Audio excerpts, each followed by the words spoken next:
What's up everybody? I hope y'all are having a wonderful day. I'm Anthony. On today's video, we are going to do something special. Today I'm going to do a beginner's crash course into white-tailed deer hunting.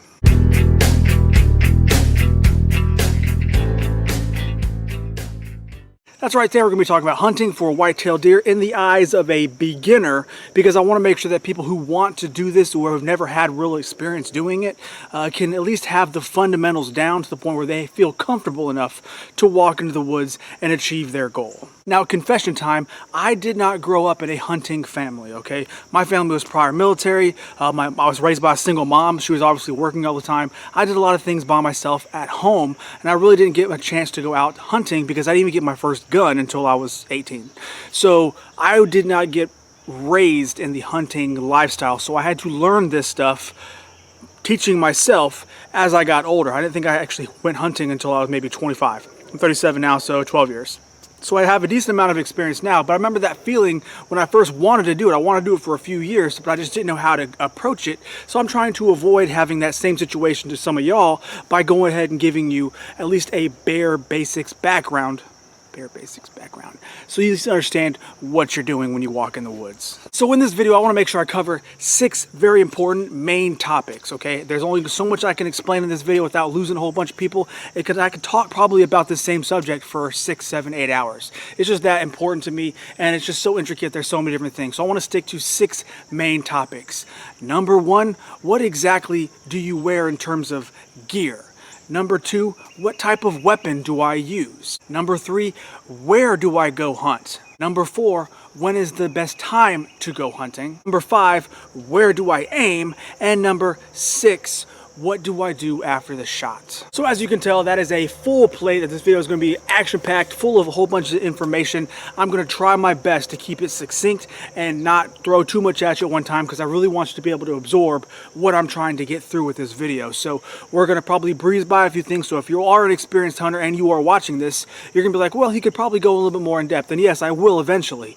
But for this video, we're just trying to keep it to a good level so everybody can at least follow along and understand what I'm trying to lay down. Okay, so first things first, before I start the list, I gotta make sure I mention it because it is that important.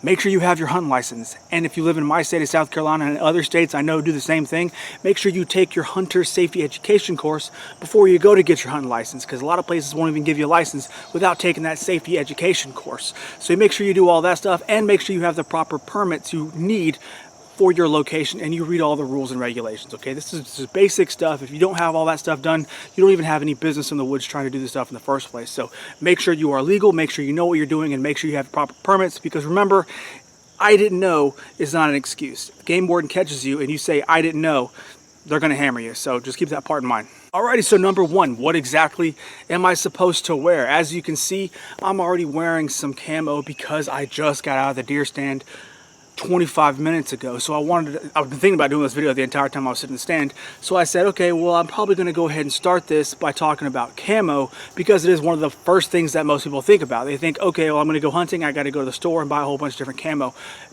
Most of them really don't know what they're talking about or doing, and they buy all kinds of mismatched stuff, and they spend probably way too much money.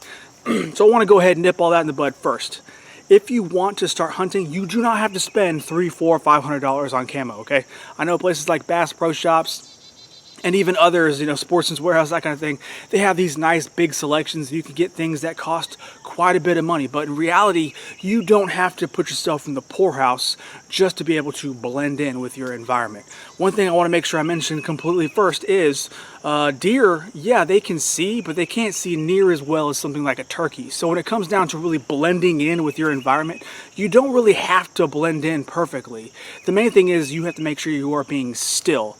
Deer are, yes, they can see, but they are much more probable to find you with their nose or their ears. Either you make some noise, they're going to hear you, or they're going to smell you because you have a scent, okay? So if you have the wind blowing in the wrong direction, or even you just have a stink on you, they're going to smell you well before they see you, and they're going to blow and run off. So when it comes down to actually having, you know, camo, yeah, having a good pattern helps, and having good stuff that does not lock in scents helps, but you don't have to have high dollar things, okay? So you can go to Walmart right now and go and buy yourself maybe, I don't know, $75 to $100 worth of pants, shirt, face cover, boots and gloves, and you can be in the woods the next day not really having to worry too much about it. So just remember that there are patterns that you have to pay attention to. You don't want to be mix matching patterns because the deer don't really care, but your friends will. And for me, one of my personal favorites is this one right here. It's called Real Tree Edge. I like the pattern. It works out very well here.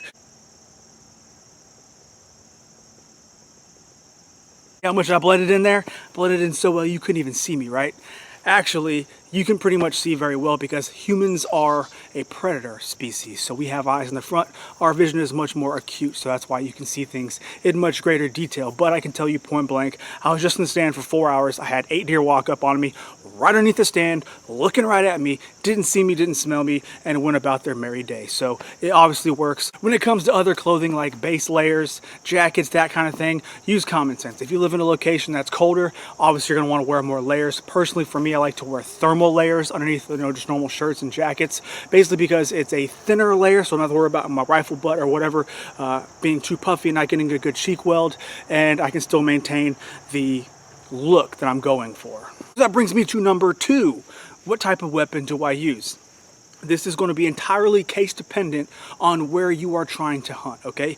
Each locality has its own rules and regulations, all right? My state is broken up into 4 game zones, and each game zone has different regulations on when you can and can't hunt with a rifle, bow, that kind of thing. So please make sure you're reading your regulations manual carefully, because there are some states that have very short gun seasons, longer bow seasons. Some don't even have like rifle seasons. I don't know if it's still that way, but I know for a while Indiana only had shotgun season. And my state in itself, we have a very long season, but in my zone in this state, we have 1 month early of just strictly bow and primitive weapons. So you have that if you want to start hunting now, and we have to wait till October 11th for rifle season to start. So clearly I can't sit here and say, hey, use this and this, because it might not be applicable to your location. Just know that if you want to do archery, it's a great way to do it. The only problem is you have to make sure you bring them deer in close, okay? That's going to be very difficult because, again, that nose of deer can smell very well like a bloodhound. So you have to make sure you are really scent free and you're not moving so you can bring them in close enough to use a bow. I'm not going to go over all the bow details because I've already done a video on archery. I'll put it up here or down below in the description. Now, when it comes to rifles, it's very simple. You have really 2 options. You have a muzzleloader and you have a center fire rifle.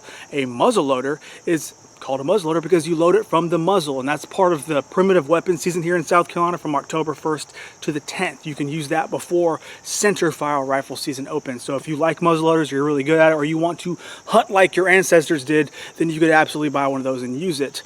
But for most people, they're going to want to sit with center fire rifles, all right? Your traditional rifle that has a primer inside the shell, and you can shoot that way inside the casing.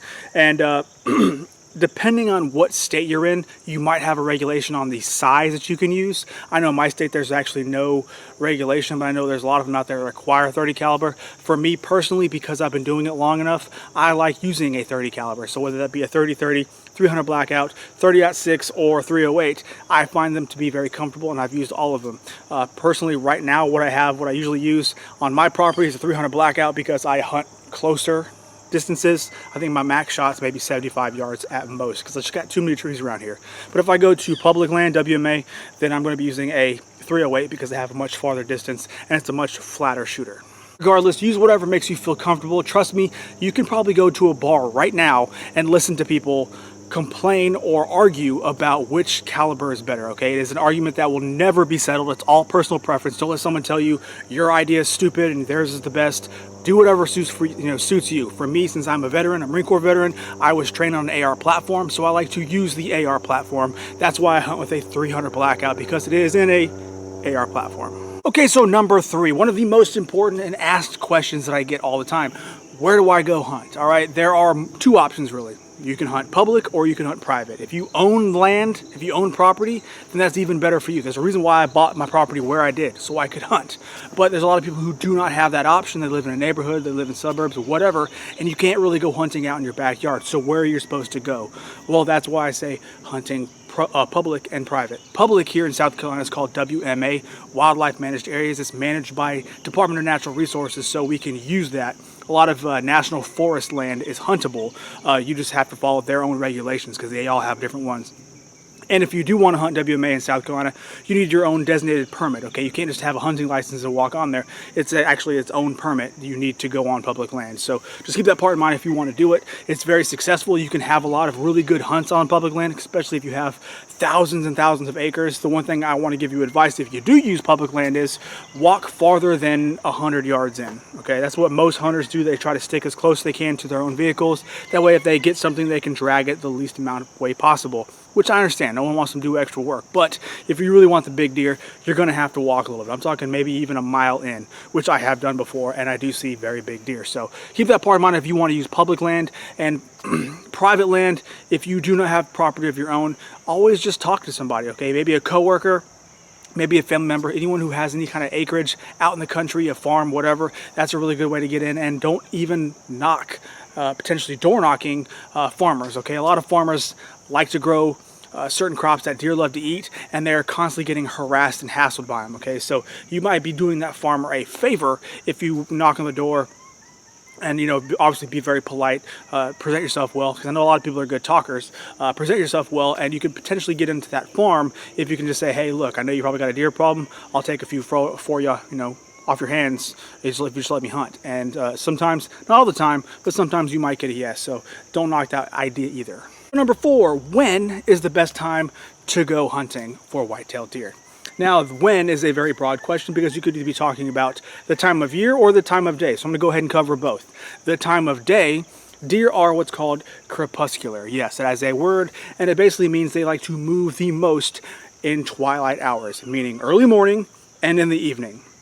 So that hour after sunrise and that hour before sunset is when they really start moving. So that's going to depend more on the factors around you, like how much hunting pressure they have and if they're in an area with food. But for the most part, you're going to see most of your activity during those times. Now, during the middle of rut, which is the time of year that you want to hunt, when they start to breed, that kind of goes out the window because they can move at any time, overnight and during the day. So you have to really know what you're doing. And the reason why I mentioned the time of day is so important is because you want to make sure that you're in your blind or in your stand well before they move. So if you're going in the morning, you're gonna have to walk out there when it's still dark. All right, I was out there, I woke up this morning at 5 o'clock, I was in the stand by 5:20. The sun doesn't even come up until 7. Because I know at 6 o'clock I'm gonna start hearing movement, and sure enough I did. They're starting to walk all around behind my stand, and the last thing I wanna do is try to be walking into the stand and jump deer, spook deer, so then they won't come back. No one wants that to happen, so that's why you want to make sure that you are there plenty early enough to avoid that. Same principle at nighttime. You want to make sure you're walking in there mid-afternoon when they're all bedded down, and you stay there until it is absolutely dark. When it's absolutely dark, then you can sneak out and go back to your truck. But that's just one of the things that you have to make sure you pay attention to, and you will learn through experience what to do and what not to do. Now, as for time of year, like I said earlier, my favorite time of year to hunt is during the rut, but that is not a given, okay? Rut is one of my favorites because that's when they move, they kind of throw caution to the wind, and all they care about is breeding. They don't care about anything else, even their own safety. So you're gonna see really big mature deer make really bad decisions and run out in the middle of traffic or run out in the middle of your stand. So there's a really good chance that you're gonna be able to get that mature buck that you're looking for if you hunt during the rut. But you don't just have to hunt during that time. Rut in my area is usually first week mid-October, and then you get a second wind like at the end of November. So those are usually the best times to hunt. But for me, what I always like to do is I like to try to take one doe during bow season because I have to manage the herd, and then I'll try to get that good buck that I want in October and November. And if I don't get one, or if I don't select one to take, then I'll take another doe in December when everything's kind of winding down. But that's just the kind of thing I like to do. I like to hunt all season long, and the most action that you're going to see, the most exciting time is going to be in the stand during rut. Okay, so number 5, where do you aim? This is really going to be case dependent on if you are using a bow or a rifle or a shotgun. I don't use shotguns with buckshot because I think it just ruins too much meat, so you won't hear me talk about that. But I will use a shotgun slug because it's the same as a rifle, just, you know, a lot closer in terms of you can't shoot as far. But the main place that you're going to want to be aiming for, in my personal opinion, is going to be right here, the vitals. All right, this is obviously the shadow of a deer. This is my crossbow target, by the way, and this is the heart, and this is the lungs, and then you're gonna have a liver back here. For me personally, I like to do heart shots or lung shots because those are gonna be the most successful and quickest kills possible. Okay, if you do a heart shot, like my last deer, you can see that the evidence. I'll actually show you the heart on Instagram, but I went right through the heart and they don't go very far, and that's good for you and them because they're not suffering, number one. Number two, you don't have to worry about tracking so long, so that's why I like to do the heart shot if I can. The difference between that and lung shot is really dependent on if you want to eat the heart. Okay, I know that sounds kind of bad for some people, especially new people, but I like to eat the heart, so if I can get a double lung shot instead, I'm gonna choose that. But it really depends on if you want to track. If I'm using a bow, since the track is usually a lot longer, I'll try to go for the heart. But if I'm using a rifle, I'll try to go for a double lung shot. Double lung, I'm talking about aim for that one lung, and then I was just going to pierce the other one as it goes outside the other way, the other side of the deer. So that's why you want to do a double lung, because obviously they're not going to be able to run very far if they can't breathe, and they're going to essentially bleed out very quickly, and they will not make it very far. And it's an ethical kill. That's why we do what we do. We try to make the most ethical, kill possible. Those are the two organs that I aim for. Now, there's a humongous stink in the community because there's a whole bunch of people out there that like to take headshots or neck shots. Me personally, I don't take a neck shot because I like to eat the neck. The neck roast is probably one of my favorite parts of the deer, the roast. So I don't like to damage that meat if I don't have to. And a headshot, in my personal opinion, isn't a guarantee because deer are automatically jumpy anyway. And the last thing you want to do is to try to aim at a target that's constantly moving. Okay, the head can move 10 different directions at all, at the same time almost, and the body stays stationary. So if you are aiming for the head, there's a really good chance that they're going to do this, or oh, I gotta eat. But that body stays in the same position. So aiming for the head, yes, it's a very quick kill. You literally falls down right there, and then you don't have to worry about tracking at all, but there's a really good chance that you're going to miss as well. So that's why I stick to the vitals. All right, so now we are finally to number 6. I know it's long, bear with me, we're almost done. Number 6, what do you do after the shot? Now, I can go on probably for a good hour about this subject because I have made mistakes. Every hunter makes mistakes, but if I can give you one piece of advice, it really depends on where you hit the deer. Okay, if you get a heart or lung shot and you got a heart or lung shot, then you can start tracking pretty quickly. The one thing you're going to want to do is you're going to want to pay attention when you make that shot, whether it be with an arrow or a rifle. If you have a mask on or whatever, take it off immediately so you can hear and watch where that deer goes. Obviously, if it runs to the left and you're listening and you hear it crash, hear the deer completely just fall over, there's a really good chance you had a very good shot and it's not going to make it very long. So you can probably climb down in about 20-30 minutes. But if you take the shot and you're not really sure it might be a bad shot, then you're going to want to listen.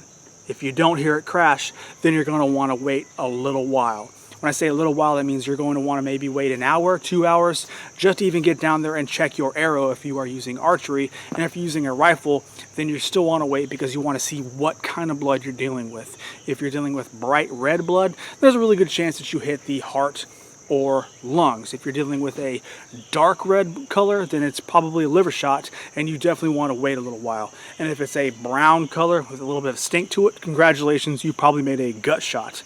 Gut shots are very difficult deer to track, all right? There's a really good chance you're not going to find it. If you have a friend, somebody you know in your town, whatever, that has a dog, that's going to help you a lot. But when it comes to gut shots, just like with humans in war, if you get a gut shot, there's a long, painful dying process. So that's why the best thing you can do, especially if you want to use a bow, even with a rifle, you want to make sure you are practicing. Practice, practice, practice, because that's the last thing you want to do is have a bad shot on a deer. You want to have the quickest, most ethical kill you possibly can, and having a bad shot just makes you feel like crap. I've done it. Deer stepped while I was shooting, and it was a bad shot. Some things you just can't handle. Some things just happen, all right? And you want to take that arrow back, you want to take that bullet back, but you just can't. So you have to do the best thing you possibly can and try to track the animal. If you lose it, you lost it. The whole purpose of what we try to do while we're using scopes, while we use as much technical stuff as we can, is because we want to have the most ethical kill we possibly can to avoid having those horrible, gut-wrenching reactions of a bad shot, okay? No one likes it. If you've been hunting long enough, trust me, it's going to happen to you, okay? It hadn't happened to me for like 6 years, and all of a sudden I got my first one, and I felt like crap. So just keep that part in mind. And also, after the fact, you want to make sure that you are figuring out what you want to do with the deer when you actually get it. What are you going to do when you find it, okay? Go best case scenario. Congratulations. You made a really, really good shot. You got the double long and the deer fell 40 yards from where you shot it. Now you got to figure out how you're going to drag it, because obviously you're going to drag it. You can get a cart, you can get a sled, you can just put it over your shoulder if it's small enough, whatever, and you can drag it back to your vehicle. Obviously, you're not going to want to be driving a sedan to haul a deer. You can, but I wouldn't be driving the wife's sedan hunting. I'd get a truck, SUV, something like that. You want to put it in the bed, whatever, and take it either home or to a processor. If you do not know how to process deer, then you are obviously going to take it to a processor, and make sure you call ahead in your area. Don't be like, I want to go hunting, and you kill a deer and then start trying to find a processor. Find one before you even go out there. That way you at least know where to go. And also, temperature plays an extremely important role in all of this. If it's 75, 80 degrees like it is here right now, and you take a deer, then the first thing you're going to want to do when you find the animal is you are going to want to field dress. If you do not know how to field dress, that means cut the organs out, because you're trying to cool that meat as much as possible. If you leave the organs and everything inside that animal for a lengthy amount of time, 5-6 hours, when it's over 60 degrees, then there's a really, really, really good chance that meat is going to be ruined. And their body temperature still increases a few minutes after they pass away. So the last thing you want to do is to sit there, find the animal, drag it, and then have to drive an hour, 2 hours in 75, 80 degree heat, because that meat is going to be no good by the time you get to your processor. So again, if you are wanting to do this, you might want to watch a few videos on how to field dress a deer so you know what to expect. But if you are in an area, colder area, it's below 50 degrees, 40 degrees, then the organs can stay in for several hours before it actually goes bad, depending on your shot placement, of course. So just keep that part in mind. If you want to do all this, if you want to hunt, if you want to get your deer, you're going to have to pay attention to maybe getting your hands dirty. I field dress all my deer because I like to keep some of the organs, but a lot of people don't, and that's fine. A lot of processors say, hey, don't worry about touching it, we'll take care of it. But you don't want to leave those organs in too long, especially if it's warm. Alrighty, so we are finally done. That was a long list, right? I tried my best to keep this subject as bridged as possible, to try to just gloss over a lot of the details, but really give you enough information to where you can be comfortable enough walking into the woods, at least have an idea of what you're doing. I can tell you right now, the best teacher, the best way that you're going to learn how to do this stuff is to put your gear on and walk into the woods and try. You're going to learn real quick the things you're doing right and the things you're doing wrong. That's just how things work. That's how I learned. I learned probably my first 2 years. I didn't get anything because I kept making mistake after mistake. And I'm hoping this video can help you not make those same mistakes I did, to a point where you can be quicker in your success. How about that? Before I go, I have a few special considerations I have to make sure I mention, because there is a reason why I did this video. I love white-tailed deer. It's probably one of my favorite species, not only because they taste good, I mean they do, but because of the animal. I love the animal, and the reason why we hunt, the reason why we do what we do, is because it is a part of conservation, all right? A lot of people, a lot of vegans and vegetarians will always give me pushback when I say hunting is conservation, but in reality, it really is, because in certain parts of the country, there are no more apex predators, all right? Point blank, in the southeast, the #1 apex predator for white-tailed deer way back when was the red wolf. The red wolf no longer exists here. Mountain lions no longer exist here. The only predator that's still here is the black bear, and they really only prey on fawns or younger deer. We have had the coyote introduced to us in the last 20 years, and yes, they are taking a toll on some of the numbers of whitetails, but they really only go after fawns because they are only so big as well. So you might get a bobcat that'll take a fawn, a few other animals that'll take fawns, but in reality, a large, fully grown, mature deer has no predators. And when that happens, they start eating everything in the forest from about chest level down. So that's the last thing you need, is to have all the forest barren of food, because other species are going to go extinct or become endangered, and the deer will die from mass starvation. So we have to keep the population in check. That's something I try to tell people all the time. Humans are a part of the food chain as well.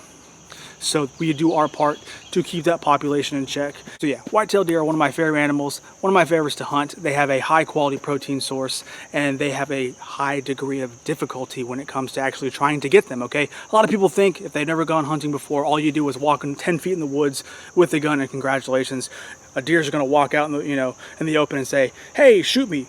which does not happen, and you're going to learn once you start hunting that they are very difficult, especially if you're trying to use a bow, because you got to bring them in really close. They are a very twitchy, cautious species, so getting them and being successful is not easy. So when you do get it, you're going to feel that great sigh of relief and achievement because you actually have done something. So that's why I wanted to do this video. I wanted to, people that are interested in this to share that feeling, especially those who may start later in life like I did. I started like 25, and if you are in your 30s, 40s, 50s, whatever, it's not too late. Just make sure that you pay attention, try to learn as much as possible, and absorb all the resources. Obviously, this is just one video on YouTube. There are plenty of other resources. I'll go ahead and link down below a couple books that helped me when I first started, and I still read them to this day, no matter how many years I do it, because every year you're going to learn something, and if you're not still learning, then you're not paying attention. So I hope this video helped you. If it did, please do me a humongous favor and give this video a thumbs up. Subscribe to the channel if you are not, and I'll catch y'all later, okay? Bye.